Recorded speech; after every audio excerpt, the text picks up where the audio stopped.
Thank you all. I'd like to begin by expressing my most sincere thanks to the Purdue Institute for the Study of the Iranian World, to its director, Professor Rahim Shayegan, and to its staff, particularly Dr. Marissa Stevens, for all their wonderful work in supporting this event and making it happen, and also, needless to say, to the Institute's many donors and other supporters. Together, they've generously facilitated the support that has made this possible, and I'm especially grateful because, as some of you will know, this is tending rather late in the purview of the Purdue Center's usual programming, so I'm grateful to include our speaker, Dr. Christian Zahner, who is an internationally respected historian as well as a dear friend of mine. He's Associate Professor of Islamic History and Fellow of New College at the University of Oxford, where he belongs to the Faculty of Asian and Middle Eastern Studies. Professor Zahner's area of expertise is the history of North Africa, the Middle East, and Central Asia in the period spanning late antiquity and early Islam. He's especially interested in relations between Muslims and non-Muslims, religious conversion, Islamic sectarianism, and the intertwined histories of the Umayyad, Abbasid, and Byzantine empires. He's the author or editor of 4 books and countless academic articles. His first book, Among the Ruins, Syria, Past and Present, is a blend of history, memoir, and reportage from his time in the Levant before and after the outbreak of the Syrian civil war. The second book, which I brought up here for show and tell, is his monograph, Christian Martyrs Under Islam, Religious Violence and the Making of the Muslim World. This book introduced us to the little-known Christian martyrs of the early Islamic period and the roles that violence played and did not play in the Islamization of the region. For the research that led to this book, Dr. Zahner was awarded the Malcolm H. Kerr Award from the Middle East Studies Association. The book was also a finalist for the Award for Excellence of the Historical Study of Religion from the American Academy of Religion. The third book, which I could have brought from my shelf but didn't, is an edited volume of primary texts on conversion to Islam, which came out with the University of California Press in 2020, called Conversion to Islam and the Pre-Modern Age, a source book, edited together with Nimrod Horvitz, Uriel Simonson, and a certain Luke Yarbrough. The fourth book, which came out last year, is called The Definitive Zoroastrian Critique of Islam. And since it's the book you'll be hearing about today, I will say no more, except to clarify, in case you're thinking along the same lines as some of his Twitter followers, that this is not Professor Zahner's own definitive critique of Islam. Instead, it's a translation and study of a medieval work. In addition to these books, I would highlight a provocative article of Dr. Zahner's that appeared this past year in the English Historical Review under the title, What is Islamic History? Muslims, Non-Muslims, and the History of Everyone Else. Along with his academic work, you may find his writings for a more popular audience in such outlets as the Times Literary Supplement, the Washington Post, and the Wall Street Journal.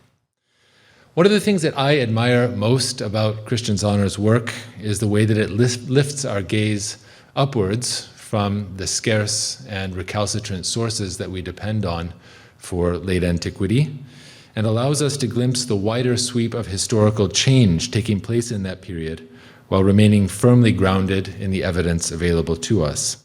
His current book project will perform this balancing act on a still bigger stage. It explores the history of religious change in 3 mountainous areas between late antiquity and early Islam, the Auras Mountains of North Africa, the Levant, Syria, Lebanon, and the Caspian region of northern Iran. It will examine the relationships between conversion, imperial power, and geography, highlighting the neglected roles of non-Muslim and Muslim minority communities in these rugged highland areas. Professor Zahner earned his AB from Princeton University in art history, an MPhil from Oxford University as a Rhodes Scholar, and a PhD in history, also from Princeton. It is now a great honor and a pleasure to have him with us this week as a guest of the UCLA Purdue Institute. Please join me in welcoming Professor Christian Zahner.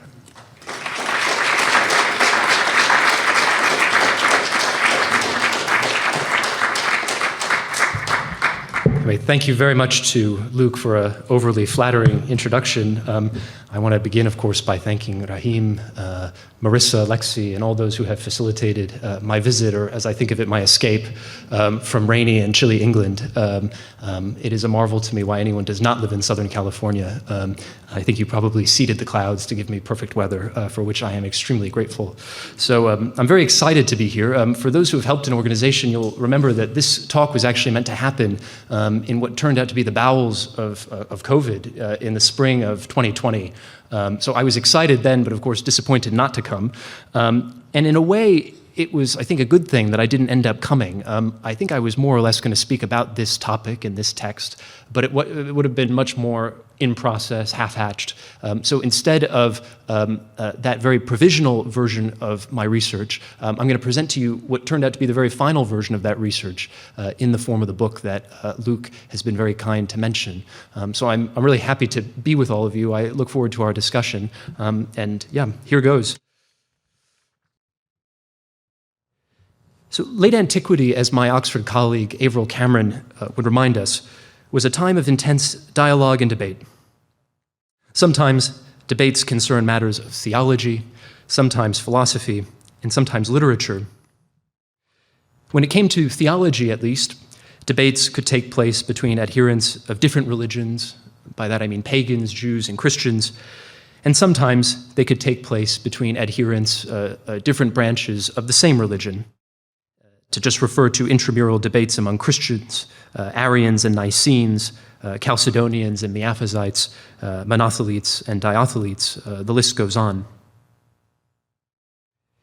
Now, this tradition did not die out with the rise of Islam.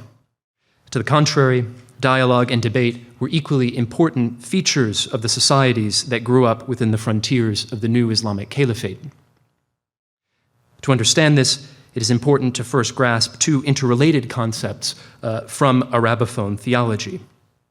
The first, and you see them on the screen behind me, is kalam, and the second is munadhara. I suspect some of you in the audience will know these terms, but perhaps not all of you. So if you'll allow me, let me explain what these mean. Kalam has two principal meanings. The first is a style of rationalist theological argumentation in which one speaks, from Arabic kalama, with an adversary by reducing his or her position to a series of meaningless alternatives. The second meaning of kalam is the specific school of Islamic theology, ilm al-kalam, which uses this method to advance arguments about the nature of God. Although the most famous practitioners of kalam in the Middle Ages were the Mu'tazilis, who I'll speak a lot more about in this lecture, kalam was not strictly speaking an Islamic enterprise. Indeed, as Michael Cook, Joseph Farnes, and Jacques Tannous have shown, kalam probably originated among Greek and Syriac-speaking Christians in late antiquity, before it was eventually adopted and adapted by the early Muslims. Furthermore, in the early Islamic period, there were plenty of Christian and Jewish practitioners of kalam, including the famous Theodore Abu Qurra among the Melkites, the Christians who died sometime after 816, or the great Sa'adia Gaon among the Rabbinate Jews who died in 942. Zoroastrian intellectuals of the early Islamic period also practiced kalam, though we know precious little about them and their intellectual approaches.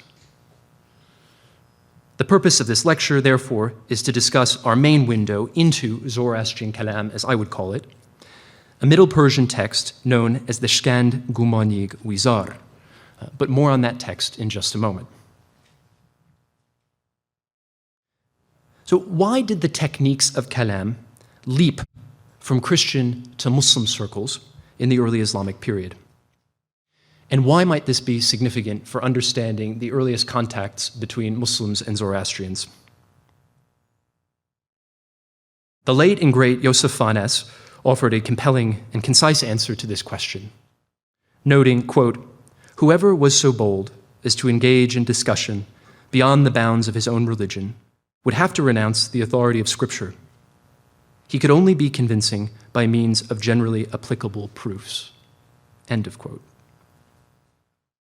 Put differently, kalam offered a tool for theological engagement between religious groups who did not necessarily share a common doctrinal grammar.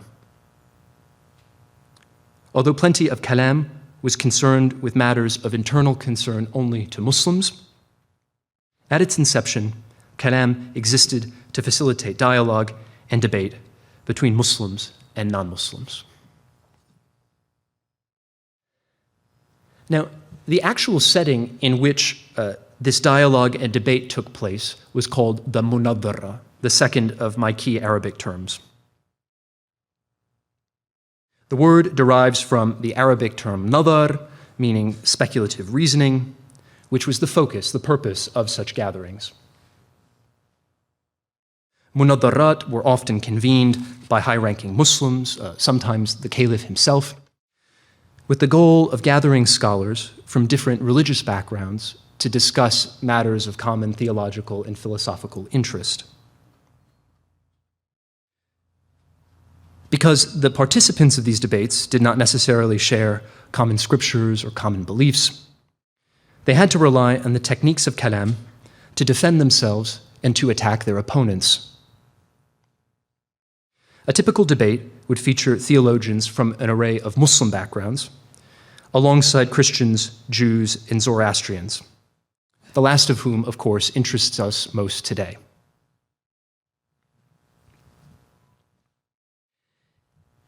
To give you a flavor of one such debate, and in order to frame the lecture that follows, I'd like to turn to the jurist and historian Al-Humaydi, who died in 1095, who recorded the impressions of a separate individual, an Andalusi visitor to Baghdad of the 11th century, whose name was Ibn Sa'di. In the course of his journey, this Ibn Sa'di reportedly attended several gatherings of theologians. The Arabic is majalis ahl al-kalam. And he was appalled by what he saw. His report, which was studied in detail by Michael Cook, is worth quoting in full. So if you'll indulge me, I'll read it out loud.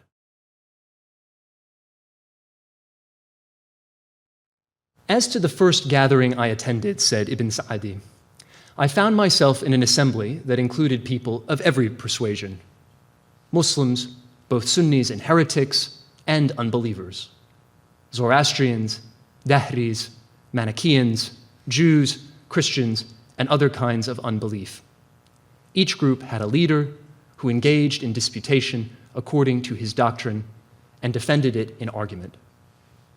When the leader of any group arrived, all present stood until he sat down, seating themselves when he did. When the assembly was full and they saw that there was no one they were still waiting for, one of the unbelievers spoke as follows, quote, "You have come together to engage in disputation." Here's that term, munadhara. "So the Muslims should not adduce their scripture or the words of their prophet as proof against us, since we do not believe in any of this or affirm it.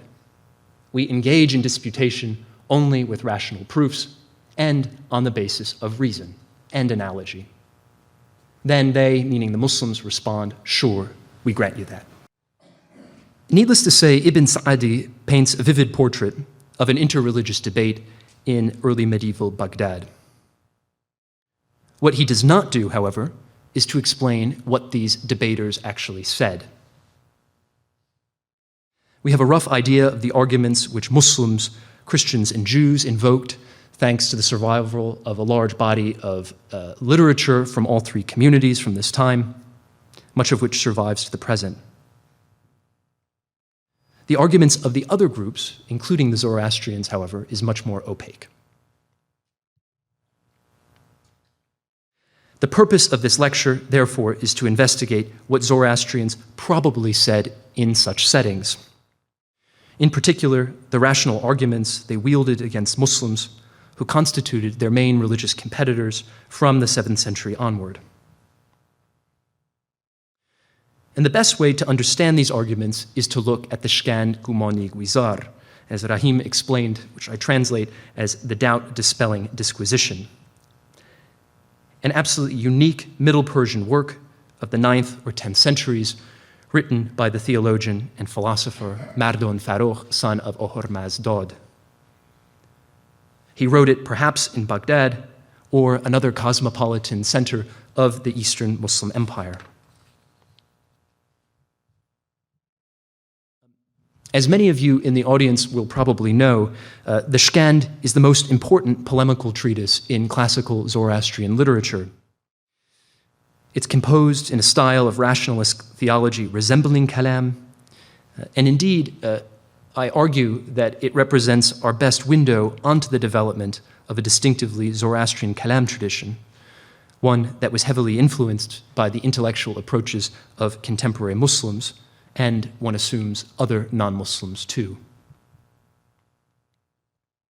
Among other things, the Škand contains a lengthy exposition of Zoroastrian first principles, as well as detailed critiques of several rival religions, including Islam, but also Christianity, Judaism, and Manichaeism.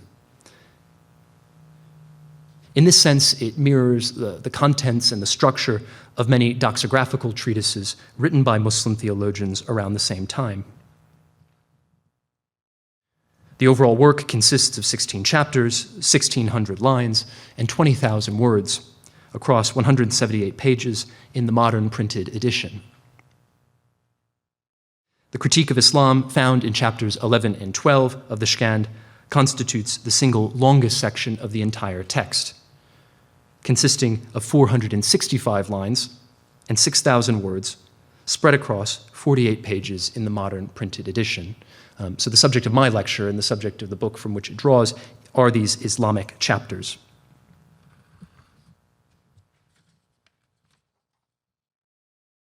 Not only is the critique of Islam in some sense the heart of the overall work, it is also the only explicit polemic against Islam found anywhere in classical Zoroastrian literature. This basic fact, seldom acknowledged by scholars of either Zoroastrianism or Islam, is remarkable, considering the intense rivalry that erupted between Zoroastrians and Muslims from the 7th century onward.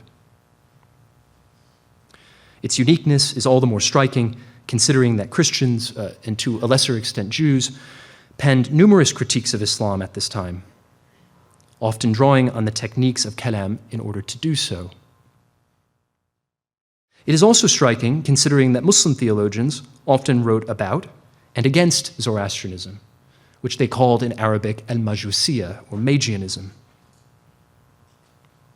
But with the exception of the Škand, Zoroastrians never offered their own explicit critique of Islam. In this lecture, I'd like to give you a tour of the Škand and the historical context in which it was written. I hope that this, in turn, will enrich your understanding of the early medieval Iranian world and the transformations it experienced between the collapse of the Sasanian Empire and the rise of the Muslim Caliphate. Changes, religious, intellectual, cultural, and otherwise. So, a bit more framing. As this audience knows extremely well, Zoroastrianism was the religion of the Sasanian kings throughout late antiquity. Although the elite of this Sasanian empire mostly practiced Zoroastrianism, the population of the empire was exceptionally mixed, also consisting of Christians, Jews, Manichaeans, Buddhists, and others. The Zoroastrian clergy of the Sasanian period developed a sophisticated theological and legal system for interacting with these religious outsiders. The system rested on an overarching belief in the struggle between good and evil, darkness and light, which in turn were thought to mirror the cosmic struggle between Ohrmazd, the creator god, and Ahrimen, whom Zoroastrians called the foul spirit. Zoroastrians styled themselves adherents of the good religion in Pahlavi, Wahdanon, while their competitors were considered adherents of the evil religion, Agdanon. And here, I won't speak about this inscription other than to give you a bit of eye candy and to say that for those of you who work on Sasanian history, you'll know well that the inscription of the high priest Kerdir from the latter half of the 3rd century, is often taken to be the definitive statement of how Zoroastrians related to these religious outsiders, at least for the early Sasanian period. So I put it there as a way of kind of framing this discussion. From one point of view, the distinction between good religion and evil religion meant that Zoroastrians in late antiquity and the Middle Ages were relatively untroubled by the particular distinctions among rival faiths. Whether Christianity, Judaism, Manichaeism, or in later periods Islam, they all had their roots in the same fatal flaw, what Zoroastrians called demon worship, Deu Ezagi, instituted by Ahrimen at the start of time. This bred a certain indifference to the doctrines of outside religions, which Zoroastrians painted with a common homogenizing brush. At the same time, Zoroastrian scholars could not help but notice that the doctrines of these religions were different, and they in turn developed specific arguments tailored to refute these beliefs. This was the polemical tradition that would mature and culminate in the writing of the Škand during the 9th or 10th centuries. Zoroastrianism, of course, was dethroned as the official religion of the Iranian world in the 7th century, when Arab armies swept across the former Sasanian Empire. Henceforth, the new hegemonic religion of places such as Iraq, Iran, and much of Central Asia was Islam. Zoroastrianism, though still claiming vast numbers of believers, perhaps a majority in certain areas, was reduced to one of many subordinate religions in the new Muslim cosmos. Muslim jurists came to see Zoroastrians as dhimmis, that is, protected non-Muslims who were free to practice their ancestral religion, provided they paid tribute to the state and submitted to a range of variously debilitating laws and restrictions. And again, a bit of eye candy. This is the cover of my book, a unique coin from seemingly the end of the 7th century, in which we have the Muslim profession of faith rendered in Pahlavi, in the idiom of Zoroastrianism.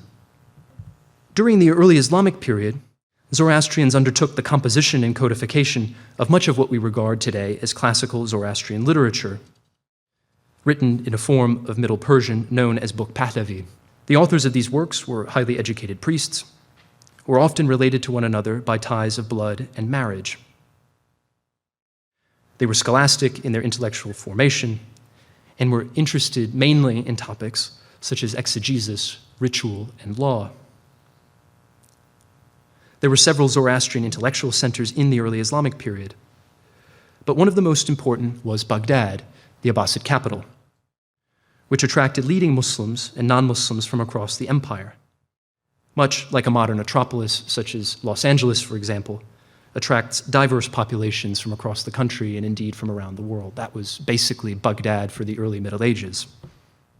It was in such settings such as this, that highly trained Zoroastrian intellectuals rubbed shoulders with their Muslim, Christian, and Jewish counterparts, often participating in the kind of interreligious debates that I described at the start of the lecture. And this was the world that produced the Škand and shaped its author, Mardānfarrox. Mardānfarrox himself is an extremely unique figure. To mention just one thing, he claims to have been a layman, not a priest, which, if true, would make him radically different to practically every other Zoroastrian author of the period. Furthermore, if he was a layman, it may explain why the Škand looks so different in both style and content to nearly every other example of Zoroastrian literature from this period, which, as I mentioned, tends to focus on matters such as exegesis, ritual, and law. Indeed, its highly rationalist, dialectical approach to theology is virtually without comparison in classical Zoroastrian literature. If he was a layman, Mardānfarrox may have been reared in a completely different educational system than his priestly contemporaries. And as a result, he may have been drawn to different styles of writing, different ways of thinking that were closer to those of contemporary Muslims, or indeed Christians and Jews. Here, of course, I'm referring to kalam. Now, it's important to acknowledge that his claim to be a layman may simply be a trope, one designed to emphasize intellectual modesty, though this is a matter of debate, and perhaps we can talk about this during the discussion afterwards. Another interesting aspect of Mardānfarrox's biography is his claim to have undertaken a spiritual journey sometime earlier in life, and at the end of this journey to have experienced a profound change of heart. Specifically, Mardānfarrox hints that he dabbled in Manichaeism, for which modern scholars sometimes call him the Zoroastrian St. Augustine. St. Augustine, as many of you will know, dabbled with Zoroastrianism before he became a bishop and one of the great Latin church fathers.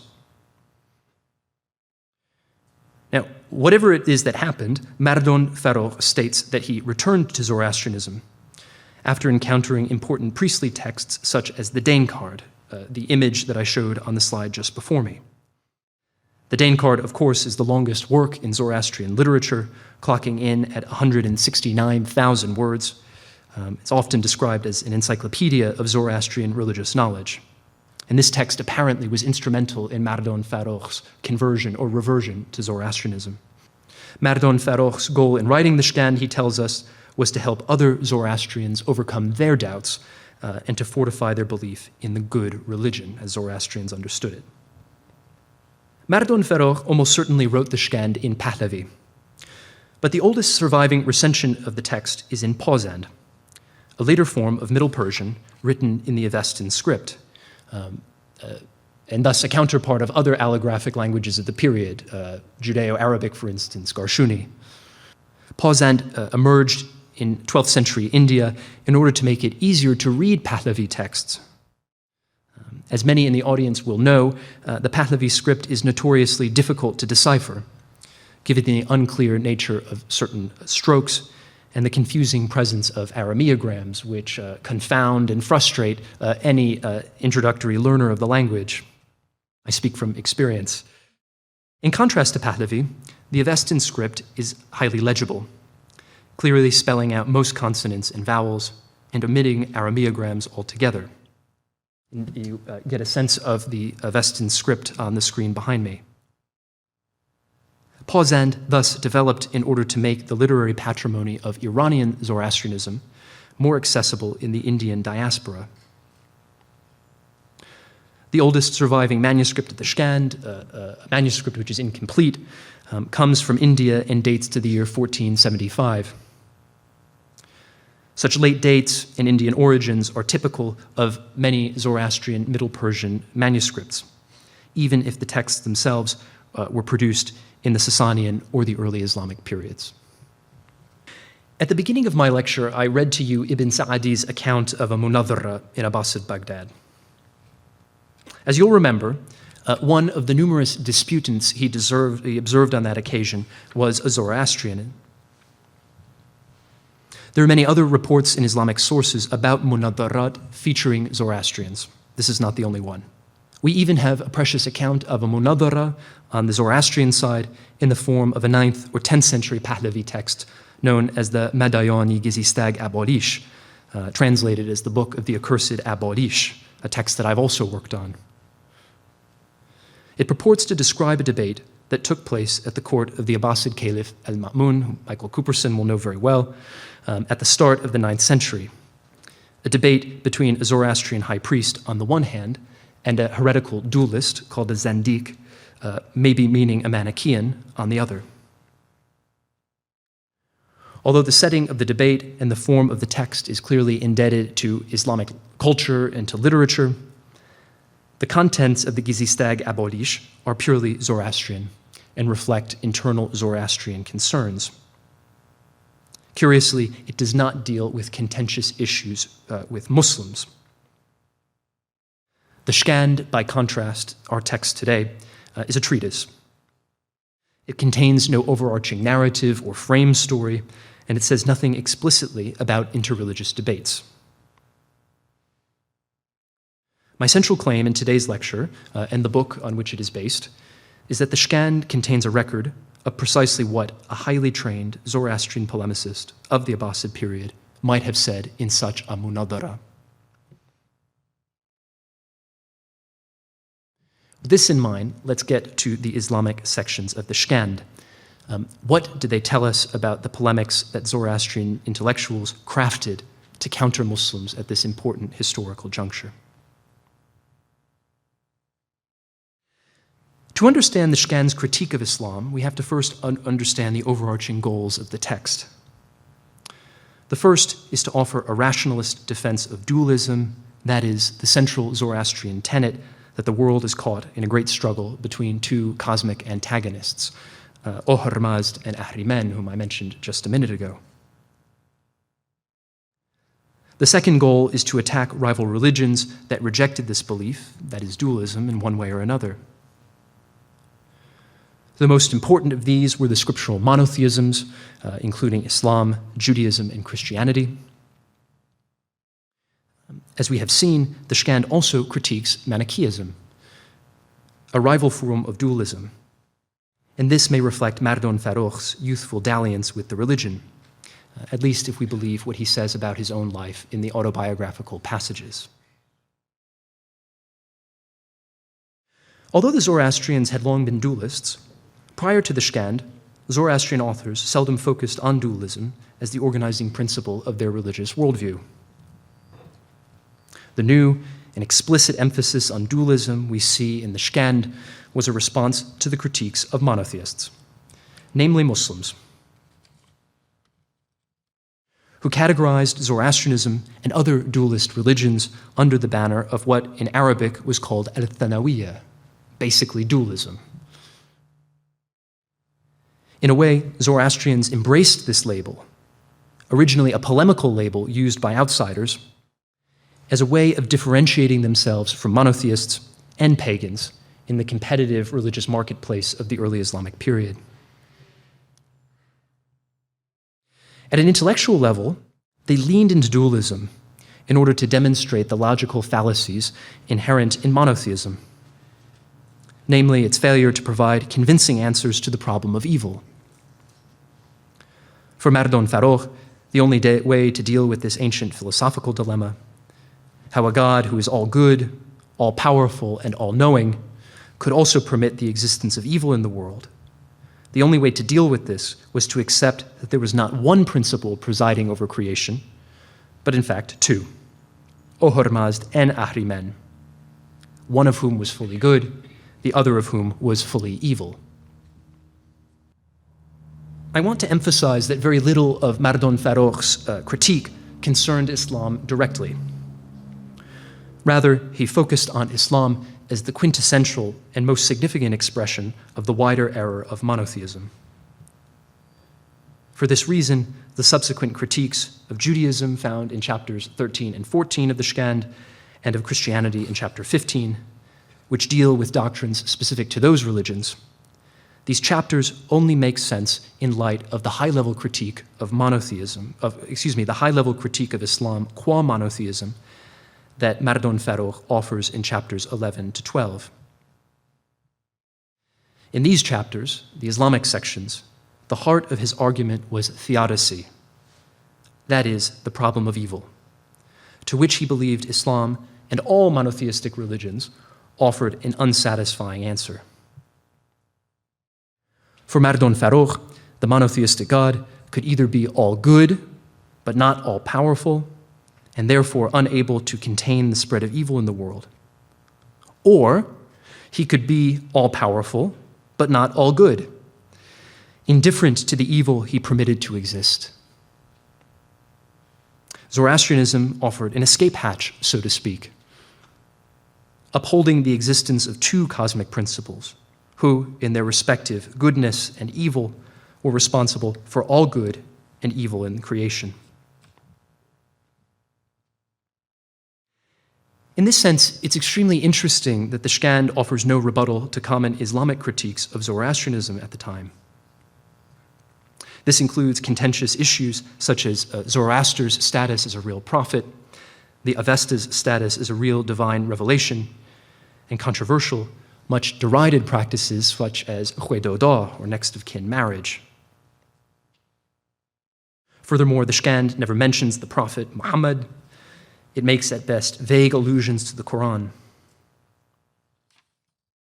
And at least in contrast to Christian and Jewish polemics of the period, which often demonstrate a sophisticated and very precise understanding of Islamic doctrine, history, and literature, going so far as to quote passages from the Quran and the Hadith literature, and recounting actual episodes from the life of the Prophet Muhammad, we find none of this in the Škand. The absence of such specific counter-polemics can perhaps be understood as a consequence of the text's overarching intellectual agenda, which was to transform Zoroastrianism into an abstract theological system, which could be defended through logical proofs.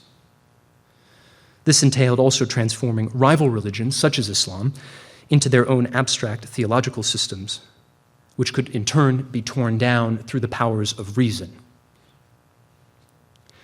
Seen in this light, there may have been no reason to engage Islamic doctrine, history, and literature other than to undermine the central Islamic and monotheistic tenet that there is one God. The Škand is a highly innovative work, but its arguments did not emerge from the ether. It built upon embryonic and often indirect polemics against Islam in the Denkard, the aforementioned so-called encyclopedia of Zoroastrian religious knowledge, a text that was probably compiled in Baghdad a generation or two before Mardānfarrox was alive. The Škand also seems to incorporate rationalist critiques of Islam pioneered by a group of non-Zoroastrian dualists, often known as Zindiqs, which is often translated as Manichaeans, but that's a debate for another day. The literature of these Zindiqs has essentially disappeared, save for short quotations in various Islamic texts, the most famous example being the virulently anti-Islamic writings ascribed to Ibn al-Muqaffa'a, who died in 757. Ibn al-Muqaffa'a, of course, is the great Abbasid official, belletrist, arguably the inventor, one of the great inventors of classical Arabic literature, and Iranian convert to Islam. So when one compares and contrasts the content of the Škand and these other works, including those ascribed to Ibn al-Muqaffa'a, one is tempted to see a line of continuity, indebtedness even.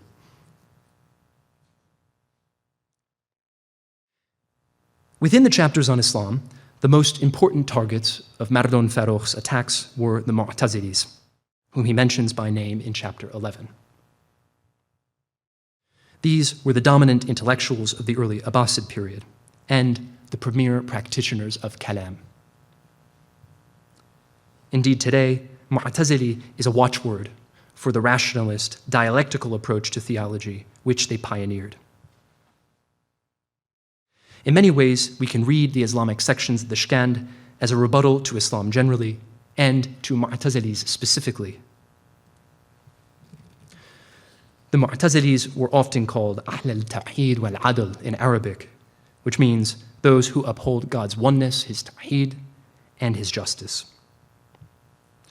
They were called this because of their emphasis on these particular pillars of Islamic thought.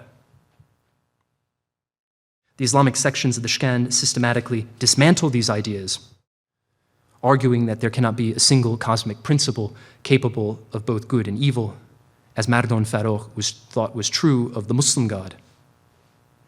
Instead, he argued that there must be two separate principles, each capable of good or evil.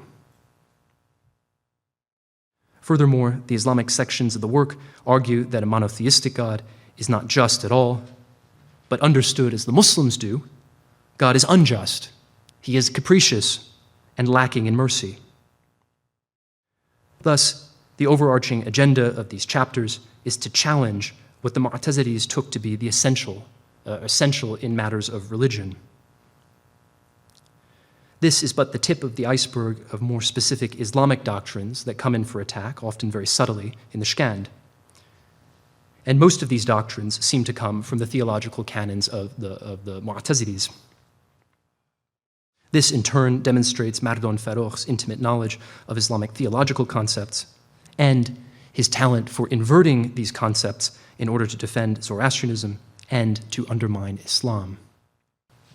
I want to end by walking you through a few passages from the Škand in order to give you a flavor of the text. I've given you a lot of context. What does the actual text look like? The first passage you see on the screen are the opening lines of the Islamic sections. Among other things, Mardānfarrox states that his overarching goal is to expose the logical contradictions in Pahlavi, Hambas-Soni, and hence the fallacies inherent in competing religions. In this passage, it's also interesting to note how Mardānfarrox speaks about monotheism, namely as belief in the existence of a single cosmic principle, in Pahlavi, Abun, which he uses more commonly than perhaps the more predictable or common term, Yazd, meaning God. Mardānfarrox then seems to echo certain epithets of God in the Islamic tradition, namely Ar-Rahman, the generous and the merciful, or Al-Ghaffar, the forgiving. He does this while also nodding in the direction of the central Mu'tazili doctrine that God is just in Pahlavi, Doubt-Dispelling. So maybe instead of just reading this, you can keep this in mind as you take a look. Again, the opening line spells out his purpose, this idea of undermining and exposing contradiction, not just in these chapters, but indeed throughout the treatise. Then we get this slightly abstract discussion of monotheism, this focus on the belief in a one God as belief in a single cosmic principle. So that's an interesting choice of vocabulary that is shot throughout these sections. And then we get what, to my eyes, appear to be kind of calques on Islamic religious terminology or epithets of God. And then it wraps up with this question of justice. So this is the, as I said, the opening lines of our key chapters. The second passage I want to show you concerns the fall of man. And this is interesting because it's one of the only Quranic stories Mardānfarrox invokes in the chapters on Islam. It's a convenient story to tell because it invites reflection about the problem of evil and free will, which, as I've tried to explain, were seen as the central preoccupations of the text as a whole. And I will read this out loud. As for those who say that God commanded Adam, quote, "You shall not eat from this one tree which is in paradise," let him ask them, the command which God gave to Adam, "Do not eat from this tree," was it good or bad? If the command was good, it is manifest that the tree was bad. If it is not fitting for God to create something bad. If the tree was good and the command was bad, then it is not fitting for God to give a bad command. If the tree was good and he gave a command not to eat from it, then it is not compatible with God's being good and forgiving to withhold goodness from his own sinless bondsman. So there you go. That gives you a flavor for basically one of the key arguments of the Škand and also the rhetorical style that he employs. This is basically out of the Kalam handbook, offering counterfactual after counterfactual as a way of kind of reducing your opponent's argument to messy soup. Interestingly, this is not the only passage in the Islamic sections where he deals with the story of Adam and Eve. The other lengthier version can be found in chapter 11, verses 52 to 78. I didn't give it here because it's basically a bit long to read out loud and discuss. What's interesting about that section is it contains what appears to be the only explicit echoes, possibly even quotations from the Quran itself. So there's some Quranic language we find there, whereas this is obviously just a vague summing up of the story of Adam. It's also worth noting that the creation story, the garden, the tree, appears in other chapters of the text altogether, the Jewish section, for instance. So this is an important theme that is shot through the text, again, presumably because it deals with this central question of God's justice. Why did he create man only to damn him? Why did he put the tree there if man was not meant to eat from the tree?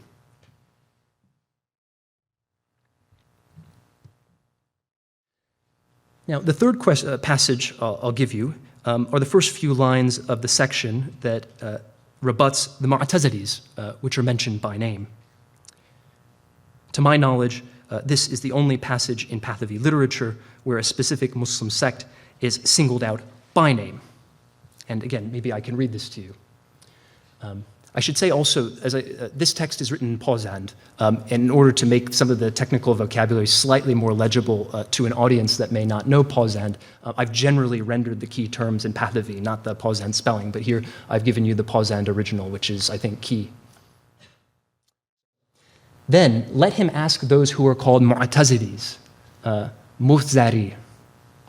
Does God will all humankind to refrain from evil deeds through free will? Does he will to save them from hell and to lead them to paradise, or not? If they say no, then he will have made a judgment about how little is the goodness of God and how bad is his will. For the same reason, it is not fitting to praise him as being God. If they say it is his will, then he will have made a judgment about God's will being good. And for the same reason, it is fitting to praise him as being God. So you may be scratching your head. Sometimes it takes a bit to read and understand this, but in short, in this passage, Mardānfarrox challenges the Mu'tazilis to explain whether God wills all humans to refrain from evil deeds by exercising their free will. The upshot is, this seems to be a response to the well-known Mu'tazili idea that God is innocent of all evil. And if evil enters the world, it is through the free will that God bestows upon man. So that seems to be the theological back and forth with this passage. The next passage is slightly amusing. It skewers the notion of theological voluntarism, which is a fancy way of saying that God's will and his actions are completely free and never subject to ethical considerations. So, furthermore, those who belong to a group of them, which I take to be monotheists or Muslims specifically, they say that God has authority over every creature in creation, for his creations all belong to him. However it behooves him, and whatever behooves him, he does to them. But he is not an agent of violence, for violence is what they do to something which does not belong to them. I'm just skipping ahead a few lines to the end of the passage. Just as the blessed Roshan, son of Adorfarnbag, a Zoroastrian priest, said as an analogy, quote, "They saw a man screwing a donkey. When they asked him, 'Why are you doing this abominable deed?' he gave as an excuse, 'It's a donkey belonging to me.'" So, there you go.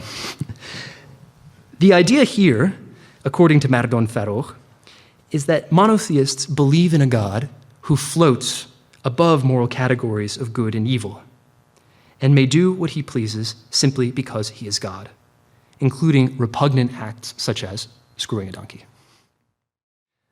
For Mardānfarrox, this is proof that, contra the Mu'tazilis, the monotheistic God is fundamentally unjust.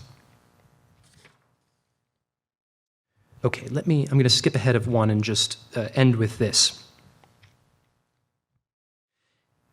In the fifth and final passage I want to present to you, Mardānfarrox returns to the internal contradictions of his Muslim opponents.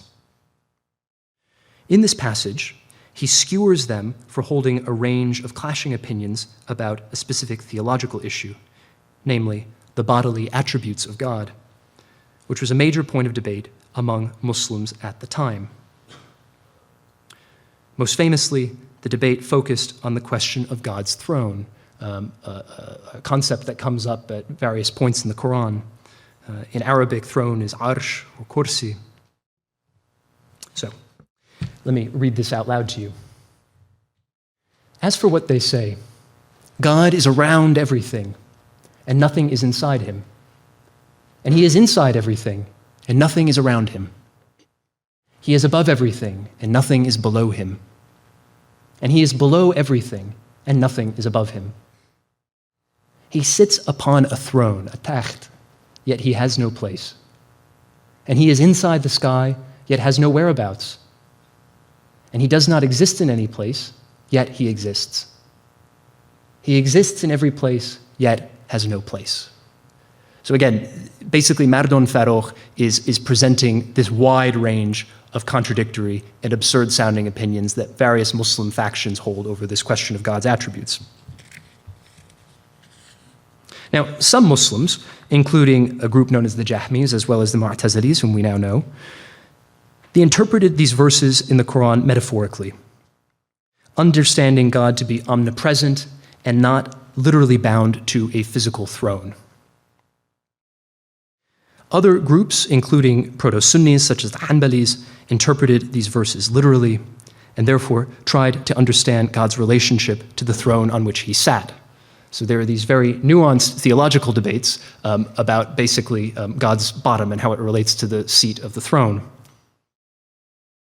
This debate, which was known in Arabic as istiwa al-arsh, the matter of God sitting on the throne, was the subject of intense debate among Muslims.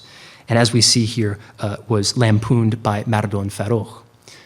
So what is interesting here is not only his polemical technique, but also in passages such as this, we see Mardānfarrox's precise knowledge and awareness of what is otherwise generally seen as an internal Muslim debate.